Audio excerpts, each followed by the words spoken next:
Nos da mucho gusto recibirles aquí en Palacio, a las niñas, a los niños. Aquí trabajamos para atender los asuntos que se tienen que resolver, que se tienen que atender para que todos los mexicanos vivamos felices y en paz.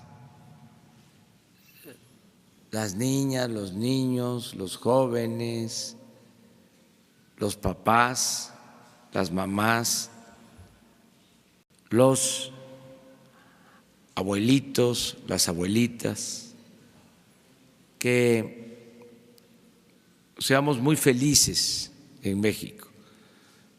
Y hoy les invitamos, porque es el Día del Niño y de la Niña, y son ustedes nuestros invitados especiales. ¿Cómo lo ven? ¿Está bien? Bueno, entonces vamos a aplaudirle a las niñas y a los niños.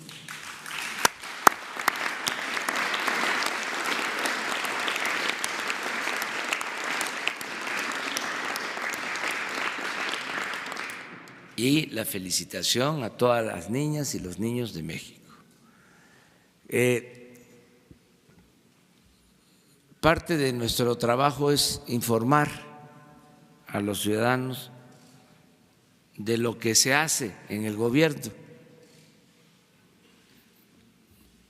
todas las mañanas. Tenemos este encuentro con los periodistas, mujeres, hombres que se dedican a informar. Ese es el oficio del periodismo, los que trabajan para informar a todos los ciudadanos. Y todos los días tenemos esta reunión y se informa a través de los periodistas, de los medios, a toda la población. Se llama rueda de prensa. Nosotros decimos diálogo circular, porque no solo hablamos nosotros, sino los periodistas preguntan y nosotros contestamos. Son mensajes de ida y vuelta, de allá para acá y de aquí para allá. Se establece ese diálogo. Se hacen estos encuentros todos los días de 7 a 8 de la mañana.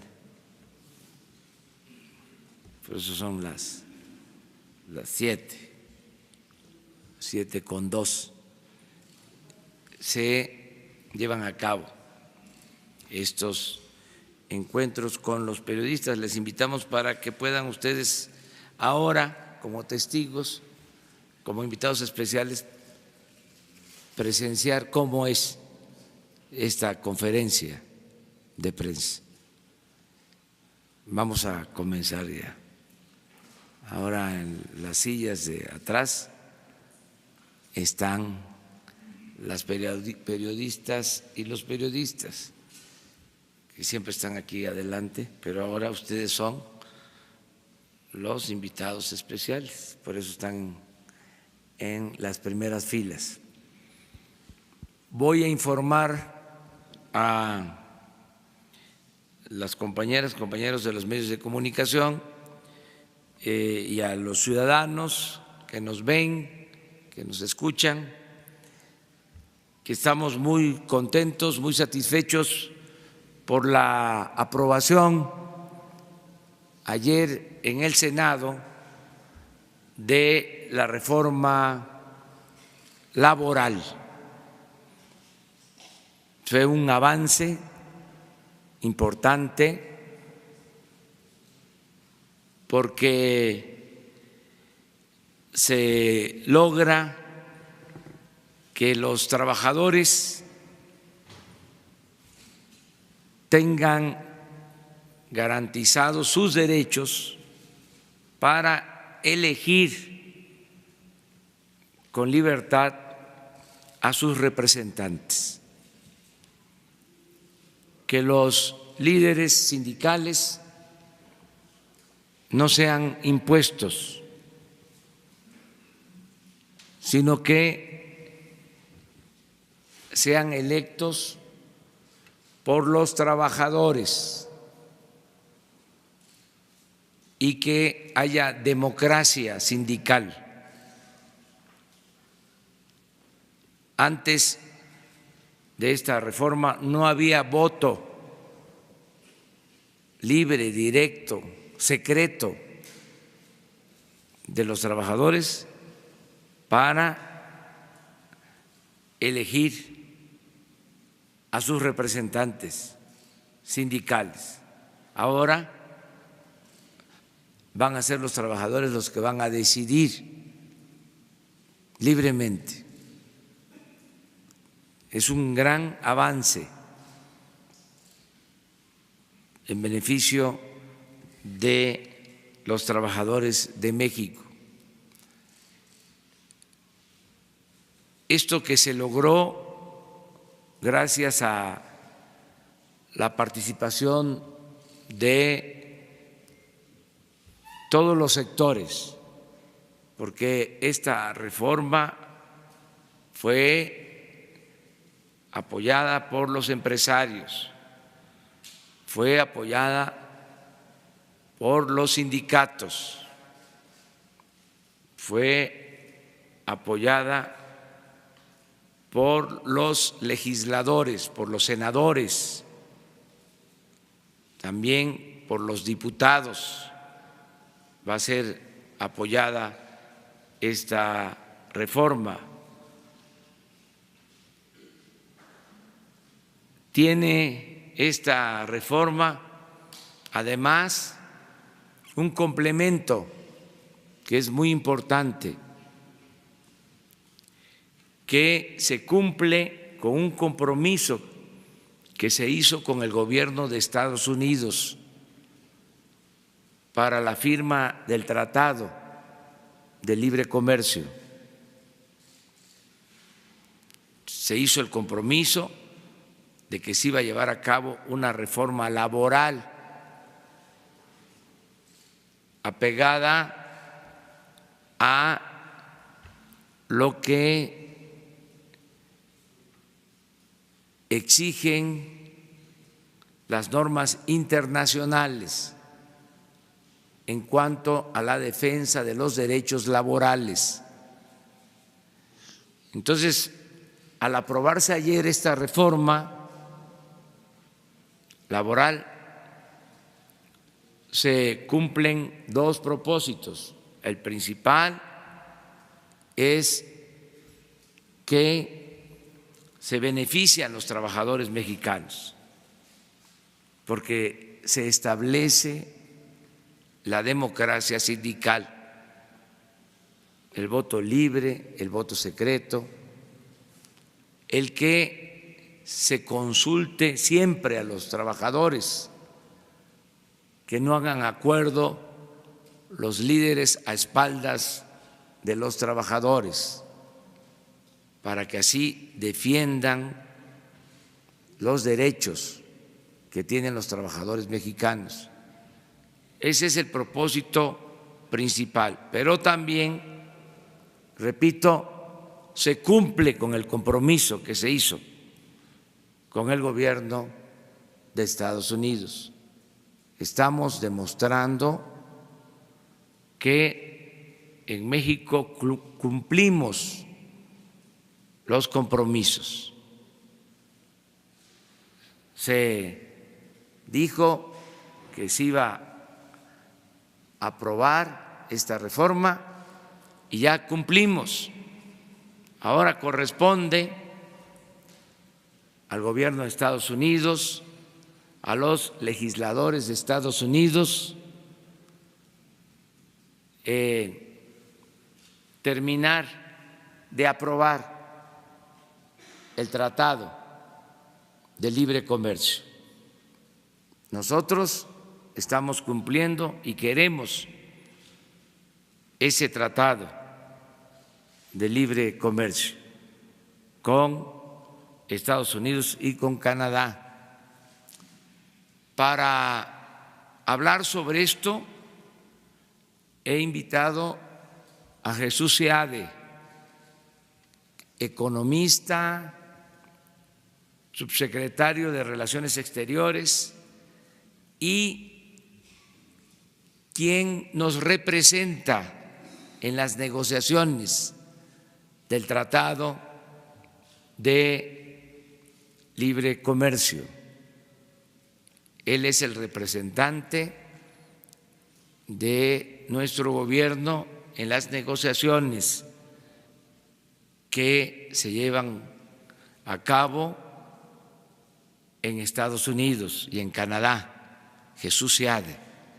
Y él va a explicar la importancia que tiene lo que se aprobó el día de ayer, la reforma laboral, la importancia que tiene sobre todo por el cumplimiento de nuestra palabra en cuanto a la firma del Tratado de Libre Comercio.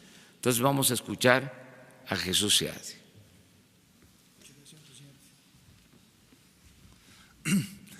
Muy buenos días a todas y a todos, en particular a los invitados de honor, los invitados especiales en este su día.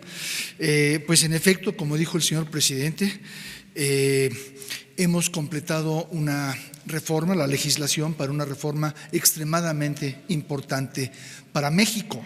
Como ustedes saben, como ustedes los niños de México están estudiando en la escuela, México tiene una tradición muy distinguida de leyes en materia laboral. Fuimos el primer país del mundo que a principios del siglo pasado, hace 102 años, pasamos nuestra Constitución, en la cual hay un artículo 123, que garantiza todos los derechos más modernos para los trabajadores, para defender su bienestar, su buena participación, su libertad y su libertad sindical. Con ese sistema tuvimos una buena protección de los trabajadores durante gran parte del siglo pasado, de los años 30, 40, 50, 60, 70. Pero después, a partir de hace 30 años, una cosa así, quizás buscando mayor competitividad en los mercados internacionales, con el Telecán para ser competitivos, empezaron a reducirse los sueldos de los trabajadores en forma artificial. Y un elemento clave para poder lograr eso era que los trabajadores en realidad no tenían libertad sindical. Tenían sindicatos, pero muchos de estos sindicatos no eran escogidos por los trabajadores. Y los contratos que los sindicatos negociaban no eran del conocimiento de los trabajadores hasta que ya se aplicaban. Ellos no elegían aceptar esos contratos ni esos sindicatos. Esto nos empezó a dar muchos dolores de cabeza, problemas, a partir del propio Telecán, que se firmó hace 25 años. Se hizo necesario en aquel entonces hacer un acuerdo internacional de mayor libertad para los trabajadores, pero esto no se reflejó en ley detallada en México y en realidad las cosas no cambiaron. Y durante los últimos 20, 25 años hemos sido sujeto de muchas críticas de organismos internacionales. El organismo especialista en cosas del trabajo, que se llama Organización Internacional del Trabajo, que está basado en Europa, ha sacado muchos informes siendo muy crítico de la situación sindical, de cómo funcionan estas materias para los trabajadores en México. Al mismo tiempo Estados Unidos también, Canadá. Entonces había muchas presiones por fuera y había muchas presiones por dentro, porque hay una cosa que se llama el salario real, que es el sueldo que reciben los trabajadores comparado a los precios, y este fue el más alto de América Latina en los años 70, y desde entonces ha ido cayendo, y ahora es uno de los más bajos entre los países grandes de América Latina. Entonces, todo esto reclamaba corrección para satisfacer las necesidades y los derechos de nuestros trabajadores y también los compromisos tomados por fuera. En ese contexto, nosotros adoptamos un compromiso en el Telecán de hacer lo que queríamos hacer por razones internas de México, y ayer se completó la aprobación por parte de los senadores, los diputados ya habían aprobado antes, de una reforma laboral extremadamente buena para México, muy moderna, muy ambiciosa, con muchos elementos de protección al trabajador, estabilidad de sus empleos, justicia en sus salarios, pero sobre todo lo más importante es que los trabajadores escogen mediante un voto libre y secreto a sus representantes, y también los trabajadores tienen que estar de acuerdo con el contrato bajo el cual van a trabajar, en un voto libre y secreto. Con eso cumplimos con nuestros trabajadores, cumplimos con una necesidad de muchas décadas de nuestro país, y cumplimos con los compromisos tomados con el exterior, en particular con Estados Unidos y Canadá, con el Acuerdo de Libre Comercio, que queremos que salga adelante, pero también con otros organismos que han invitado a México a corregir sus formas de relacionarse con los trabajadores. Entonces, algo muy positivo para México, estamos muy contentos. Muchas gracias, señor presidente. Con permiso. Pues es básicamente la información. Como complemento, nos acompaña la secretaria de Gobernación, Niñas y Niños, la licenciada Olga Sánchez Cordero. Ella es secretaria de Gobernación. Por primera vez en la historia, una mujer es secretaria de Gobernación, la licenciada Olga Sánchez Cordero. Porque, como ustedes saben, tenemos que ser iguales, buscar la igualdad, nada de que solo los hombres puedan participar, tienen que participar mujeres y hombres en igualdad, en todo, niñas y niños. Entonces, también en el gobierno hay esta igualdad en los cargos que se tienen en el gobierno federal. La mitad son mujeres en las secretarías, son 10 hombres y 8 mujeres.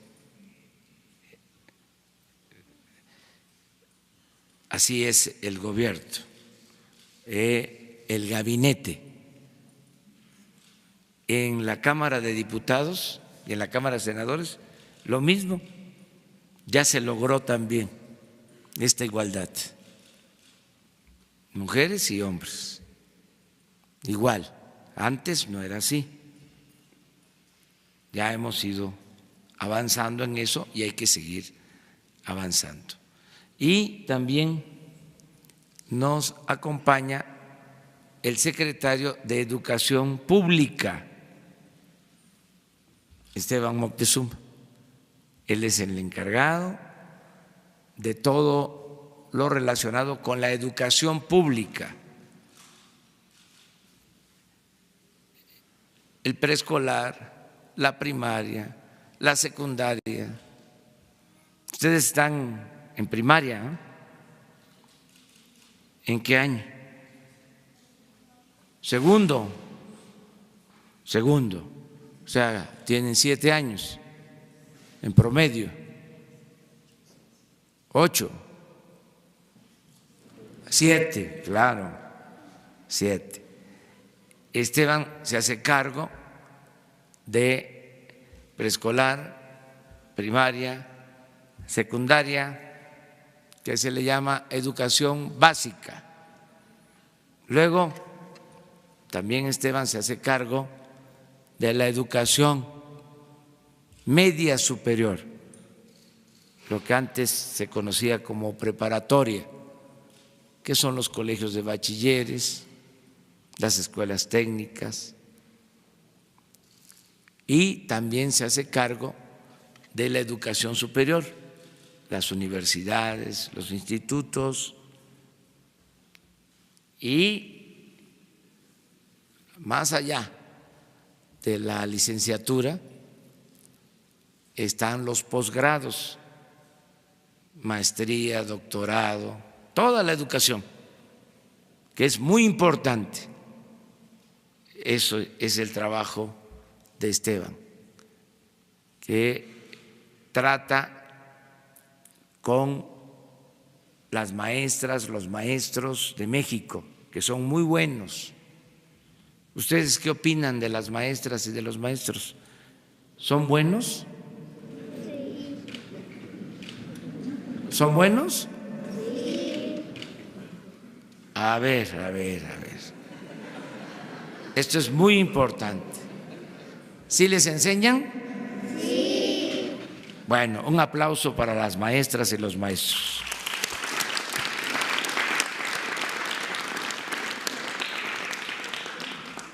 Dicho todo lo anterior, ahora vamos a pasar a las preguntas y a las respuestas.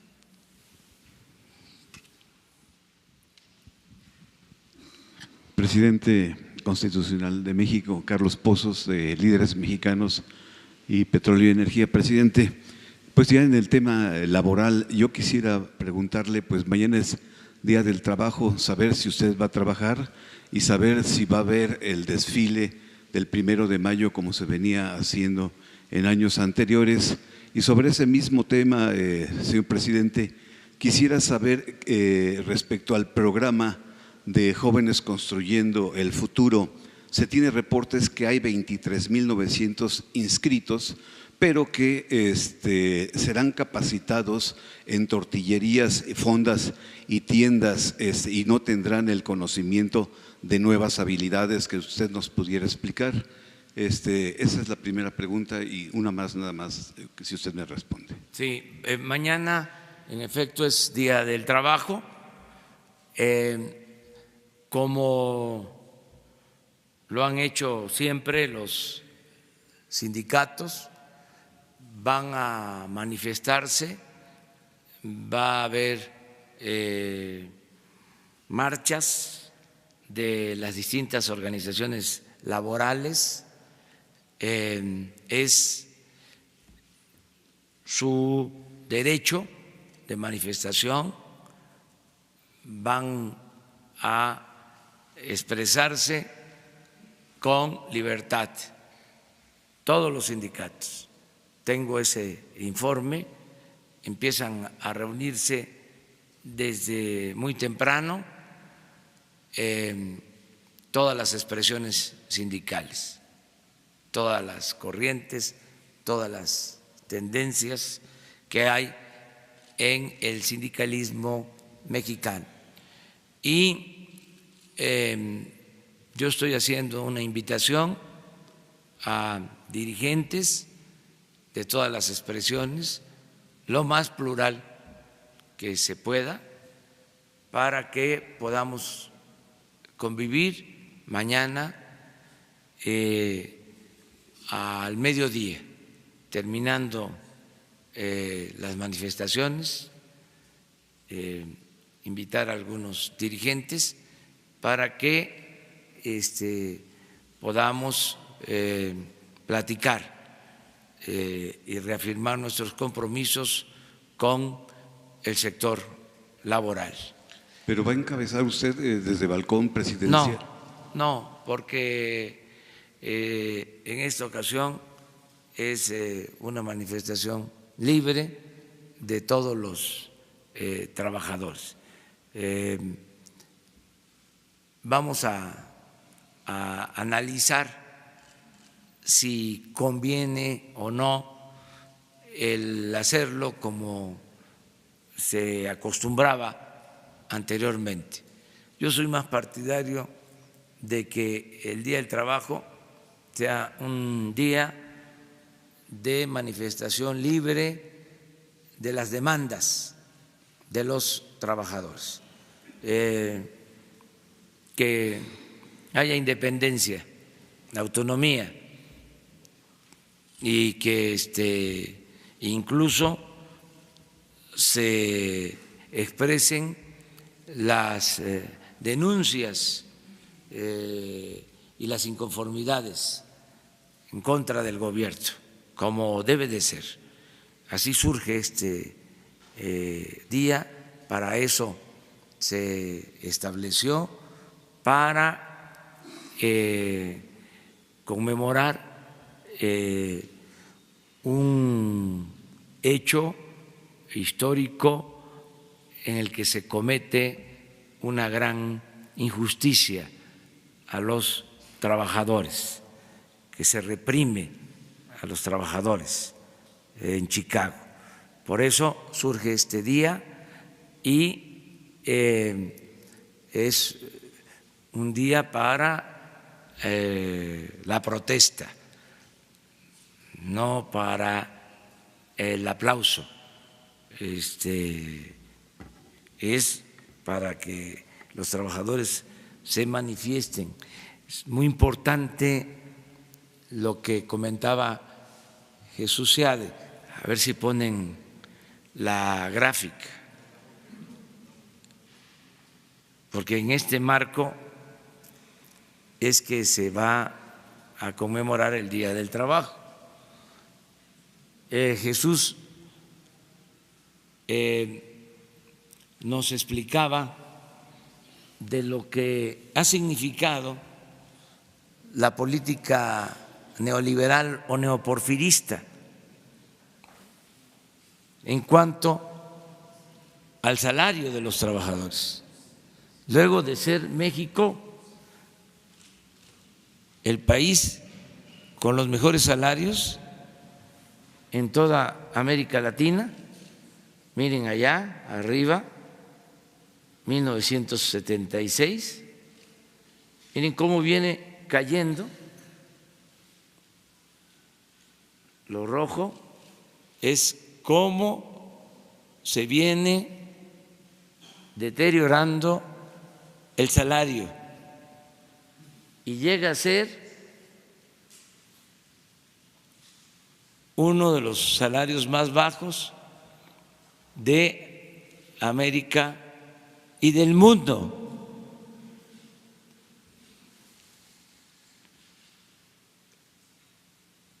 Es para nosotros muy satisfactorio poder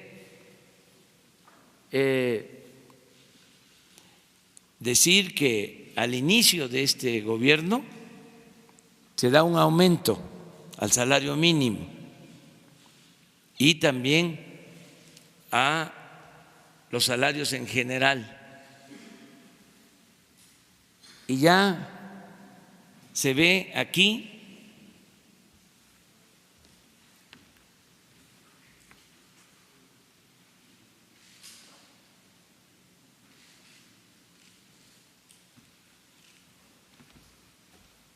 muy poquito, pero ya empieza a repuntar,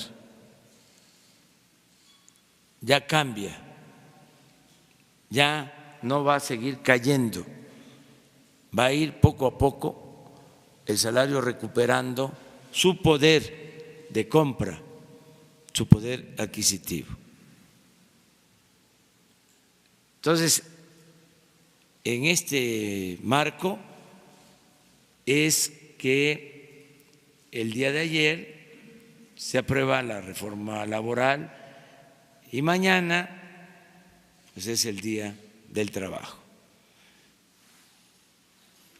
Bien, presidente, mi segunda pregunta En 2018 usted anuncia la descentralización de las secretarías del actual gabinete. Quisiéramos saber cuál es el estado que guarda esta descentralización y finalmente la ley de austeridad está en stand-by. Hoy concluye sesiones el Congreso y si usted podría enviar un memorándum para que esta ley pudiera salir adelante. Bueno, va la descentralización, se está llevando a cabo poco a poco, pero sí ya una parte de cultura está en Tlaxcala, sí una parte de la Secretaría de Turismo está en Chetumal, ya prácticamente toda la Secretaría de Energía está en Villahermosa, hay un proceso de mudanza, Pemex va a Ciudad del Carmen, se tiene que descentralizar el gobierno. Es un compromiso que hicimos y va a cumplirse. Acerca de la ley de austeridad, yo espero que se apruebe para que no haya lujos en el gobierno.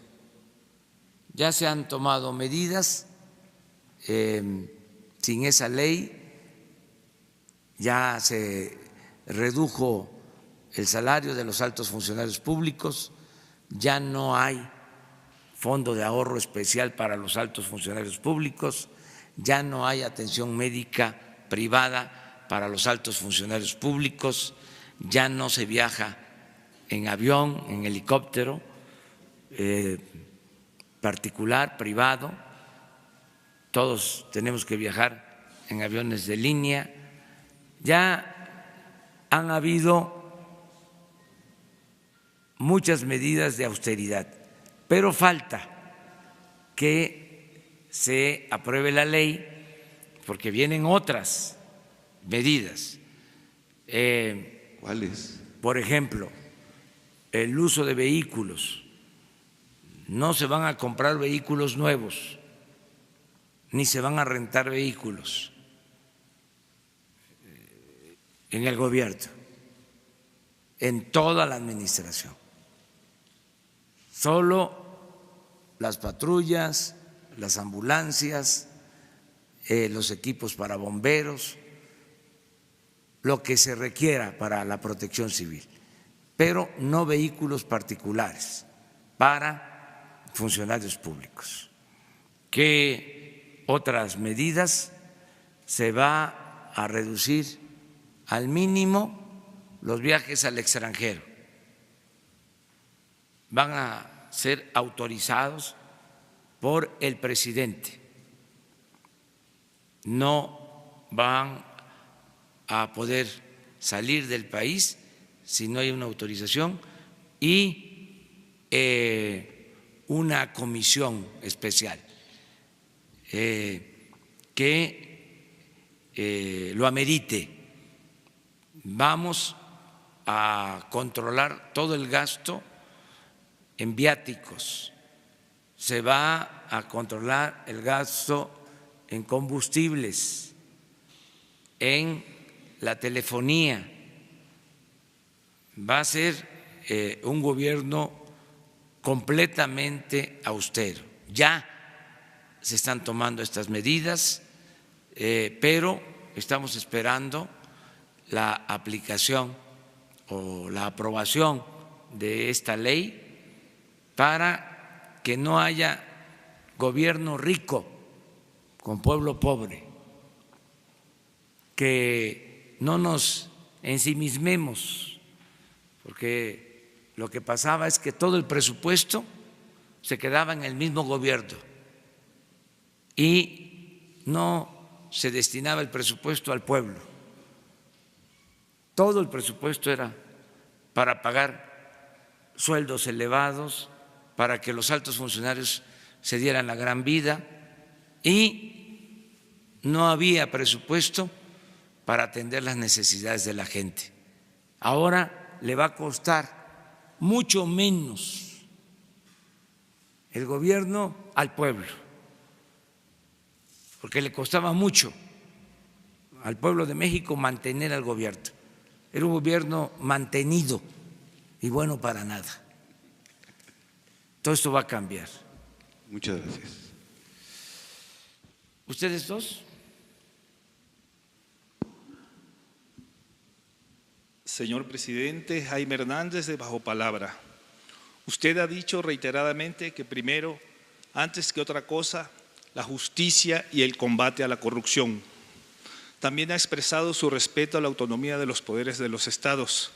Sin embargo, existe un clamor popular contra la deficiente y corrupta procuración de justicia en los estados del país, donde jueces y magistrados se han convertido en una mafia nepote que reparte los cargos del poder judicial a hijos, primos, amantes, amigos, dejando fuera a personal con carrera judicial. Hay más militares, funcionarios y hasta gobernadores sancionados que jueces y magistrados por ineficacia y corrupción. Pasa lo mismo con las fiscalías, donde para resolver los casos de alto impacto inventan pruebas y declaraciones.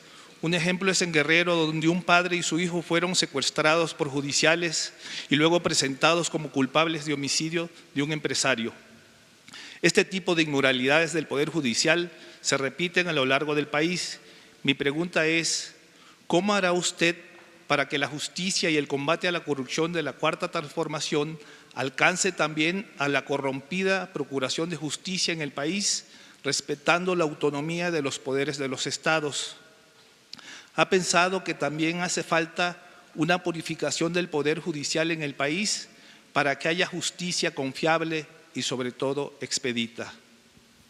Sí, mire, yo creo que se va a ir avanzando cada vez más en la impartición de justicia. En efecto, había un mal ejemplo de parte del Poder Ejecutivo. Se castigaba a los adversarios, se fabricaban delitos y se garantizaba impunidad a los cercanos. Se castigaba a los que no tenían agarraderas, influencias, a los que no tenían con qué comprar su inocencia. Todo eso va a cambiar y ayuda mucho el ejemplo que se dé desde el Ejecutivo. Si no hay impunidad, si el Ejecutivo no protege a nadie, esto va a ser la diferencia, porque antes había consigna de parte del Ejecutivo, intervenía el Ejecutivo en el Poder Judicial para que se actuara a favor o en contra de las personas. También antes el procurador era un empleado del presidente. Ahora el fiscal general, que antes era el procurador, es independiente. Yo no hablo con el fiscal. Lo saludé la última vez hace una semana en un acto, pero desde que lo nombraron nunca me he reunido con él, ni he hablado por teléfono con él. Yo creo que ya lleva como 2 meses y no me he reunido con él ni he hablado por teléfono con él, con el fiscal, porque es independiente, es autónomo. Lo que estamos nosotros planteando es que todos los asuntos que tienen que ver con la Fiscalía se deben de atender y vamos a estar presentando cuántos asuntos se han enviado a la Fiscalía y qué ha habido de respuesta. En cuanto al Poder Judicial, lo mismo. No hay autorización de nadie para ir a pedir favores a jueces, a magistrados, a ministros. Es un poder independiente, es un poder autónomo. Eso no existía. Antes había hasta teléfono directo del presidente de la República al presidente de la Corte, un teléfono rojo. Y a lo largo de la historia, sobre todo en el Porfiriato y después de la Revolución también, el que mandaba en el Poder Judicial era el presidente. El Ejecutivo era el poder de los poderes. Eso se terminó, se acabó. Es de los cambios muy importantes. Y yo celebro que ahora en la renovación de la Suprema Corte estén llegando ministros nuevos. El presidente de la Suprema Corte es un hombre honesto, recto. Entonces tengo confianza de que se va a limpiar el Poder Judicial, pero lo tienen que hacer ellos, lo tienen que hacer los propios integrantes del Poder Judicial. No lo puede hacer el Ejecutivo. Sería una interferencia, sería violatorio de la Constitución, porque es un poder autónomo. Yo espero que se limpie el Poder Judicial, que los jueces actúen con apego a la ley, que no sean corruptos, jueces, magistrados, que los ministros también sean gente íntegros, mujeres y hombres, que actúen con integridad. Es un proceso.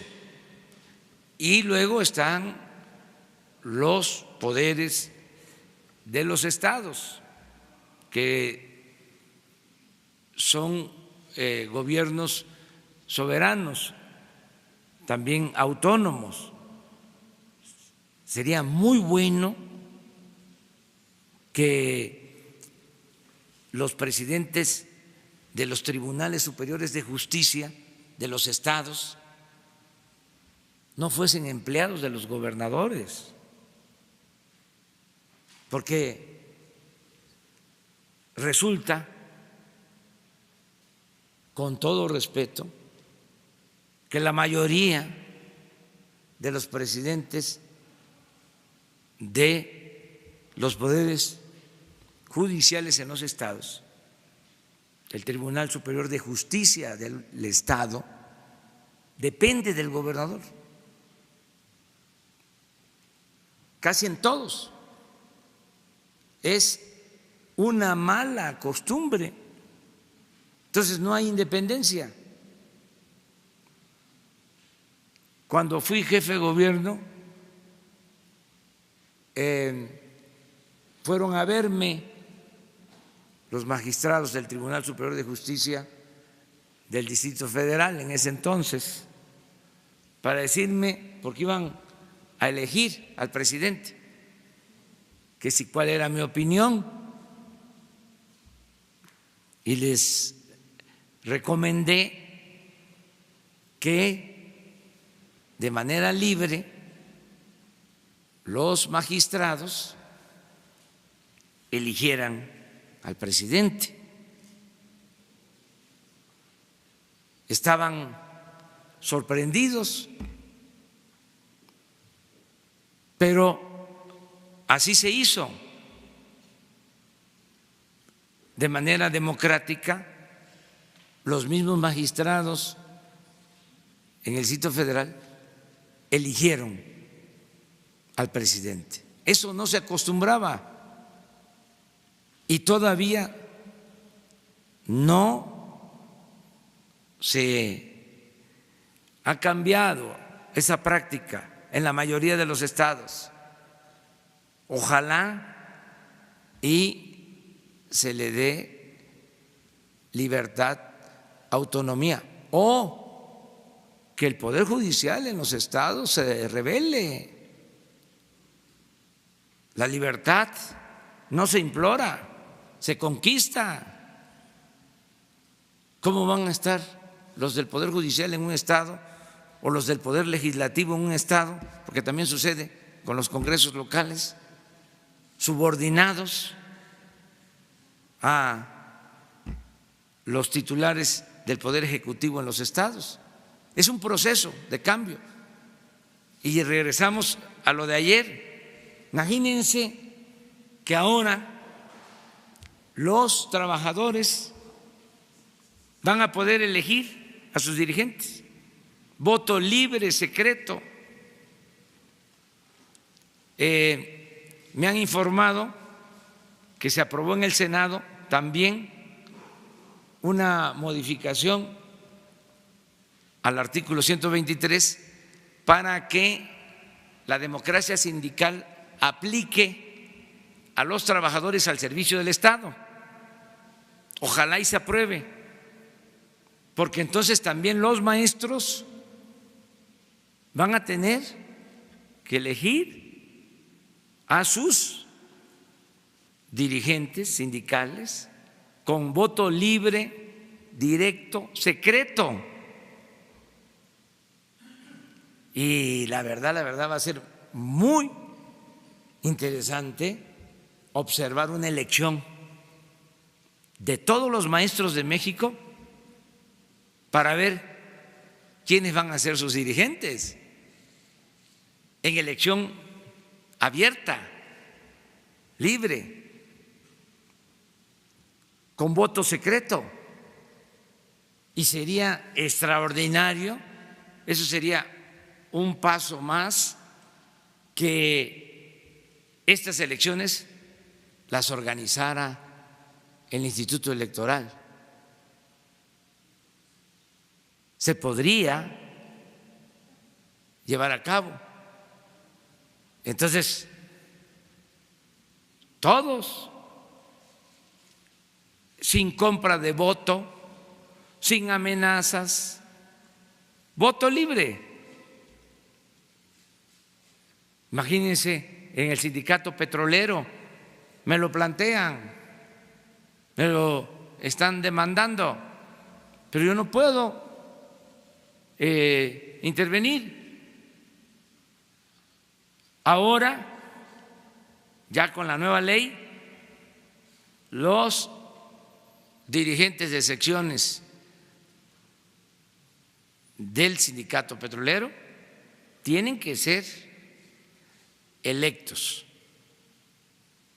por los trabajadores. Voto secreto. ¿Saben cómo votaban? Tenían que mostrar su identificación y ahí los apuntaban. Y claro que habían represalias. Se ponía cerca de la mesa donde estaban votando un representante del sindicato para estar apuntando. Ya eso se termina y vamos a cuidar de que se respete lo que se está aprobando en la ley, que no haya simulación. Muy bien. La compañera. Guadalupe Lizárraga, Los Ángeles Press. Señor presidente, ¿cómo hace valer su palabra aquí en las conferencias de prensa para que se transforme en una auténtica gestión pública? Esto porque, ¿cómo llega a que sus instrucciones se den seguimiento por su gobierno? Lo digo porque en el caso del titular del Instituto de Mexicanos en el Exterior, Roberto Valdovinos, ha estado prohibiendo la entrada a migrantes a los foros consultivos en Estados Unidos. Uno de estos foros fue en Nueva York recientemente y la persona a la que se le prohibió entrar a este foro es un migrante con más de 20 años, Francisco Ramírez, albañil de oficio y un activista de derechos humanos, entre otras 4 personas más. A él se le prohíbe la entrada por ser crítico, por haber sido crítico en su campaña de gobierno, en campaña para la presidencia en Nueva York, en una de sus visitas. Además de ese caso, pues fue maltratado verbalmente, físicamente.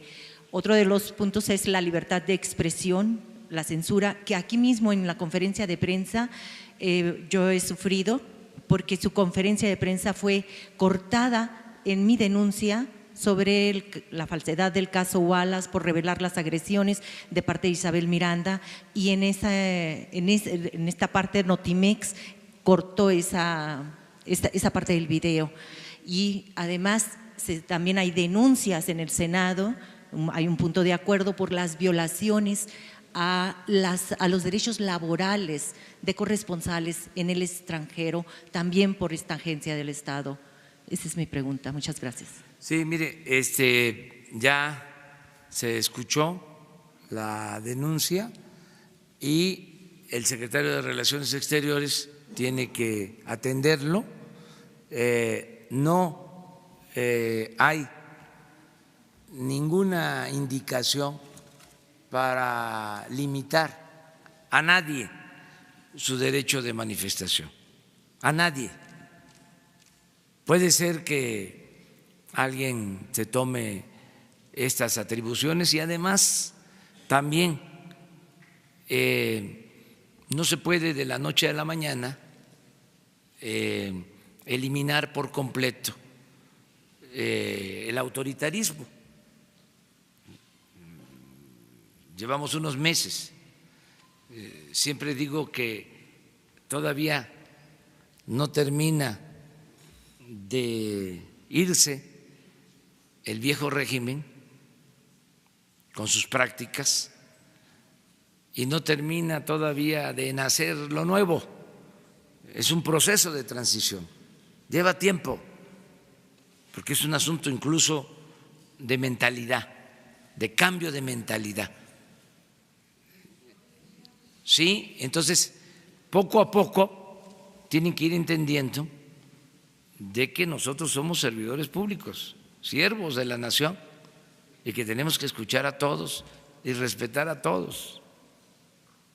Entonces, el hecho de que tú estés expresándote como lo estás haciendo, con libertad, y que nos estén escuchando, y que sepa el señor que estás señalando que no dejó pasar o participar a un migrante, ya este hecho, ¿sí?, es algo positivo, porque antes no se escuchaba a nadie, se silenciaba todo. Y además que Marcelo Ebrard tome cartas en el asunto. Acerca de si hubo censura en Notimex, no creo. En el caso de Notimex también ya se dio un cambio. Quien está a cargo de Notimex es una periodista profesional, íntegra, incapaz incapaz de censurar a nadie. Y aquí nos están viendo pues miles de personas, nos están viendo y nos están escuchando. Entonces no hay censura, hay transparencia completa. Muy bien, una más. A ver. Sobre el caso, presidente, buenos días y bienvenidos a los niños. En el caso de Venezuela, presidente, sobre este intento de golpe de Estado que está denunciando el gobierno de Nicolás Maduro y este llamamiento a salir a las calles, a los militares y a los ciudadanos que hace Juan Guaidó, ¿cuál es el posicionamiento que tiene su gobierno, presidente? ¿Cuál es el llamado que hace? Esto está sucediendo en estos momentos en calles de Venezuela. Gracias. El mismo de siempre, apego a nuestra Constitución, no intervención y autodeterminación de los pueblos y solución pacífica en los conflictos. No intervenir en estos casos. Es muy clara nuestra postura. Deseamos que haya diálogo, que se respeten los derechos humanos, que no se apueste a la violencia en todos los países del mundo, pero no intervenimos porque el respeto al derecho ajeno es la paz. Muchas gracias. Tenemos que irnos porque vamos a desayunar con las niñas y con los niños. Les informo, voy a estar en la reunión del Infonavit. Voy a estar el día de hoy como parte de mi agenda. Y vamos ahora a desayunar, ya es la hora de desayunar con las niñas y con los niños. Muchas gracias. Vámonos.